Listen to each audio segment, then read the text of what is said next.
ये भी बात कही जाती है रजब का कोई रोजा रखने की दलील नहीं है। हम कहते हैं आपने पढ़ा क्या है, फिर फिका में पढ़ा क्या है आप? फिर मुझे तकलीफ होती है तो मैं थोड़े सख्त जुमले कहता हूं। पढ़ने गए थे या छेड़खानियां करने गए थे, क्या करने गए थे आप? मुझे तकलीफ होती है इस पर। रजब में कोई रोजा रखना साबित नहीं है। अरे नादान, वमा खलक़तुल जिन्ना वल इंसा इल्ला लियअबुदून का मतलब क्या है? जब कह दिया कि ये इबादत नफिल है, नफिल, तो नफिल के लिए किसी सबूत की जरूरत ही नहीं है, क्योंकि जो नफल है वो इबादत है और इंसान तो पैदा ही इबादत के लिए हुआ है।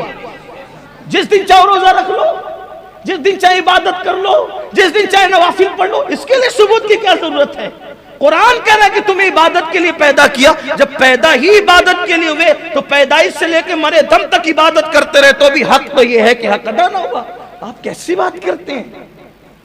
पढ़े लिखे हो, जरा अच्छे से रहो, वरना फिर हमें अपनी पुरानी रविश पे आने पे मजबूर मत करो।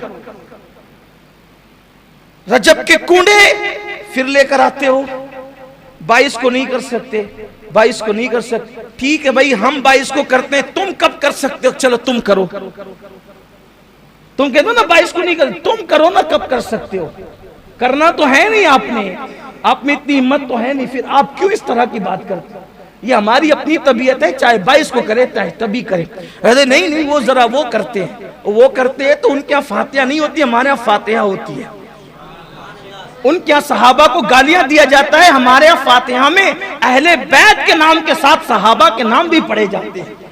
इसलिए इस तरह की बात न करो, जो करता है करने दो, क्यों लड़ाई झगड़े की बात करो? पूरी उम्मत कोरोना की महामारी में पड़ी हुई है, इन्हें यही पड़ी हुई है। एक छोटा सा ला करके कुछ भी डाल देते हैं, पूरी उम्मत को लड़ा देते हैं। खुदा के लिए समझ। और आपसे भी कहता हूं, बहुत व्हाट्सएप के मुफ्तियों पे एतमाद न किया करो, थोड़ा जरा अपने बुजुर्गों को भी देखो, थोड़ा सा जरा मजबूत बनो।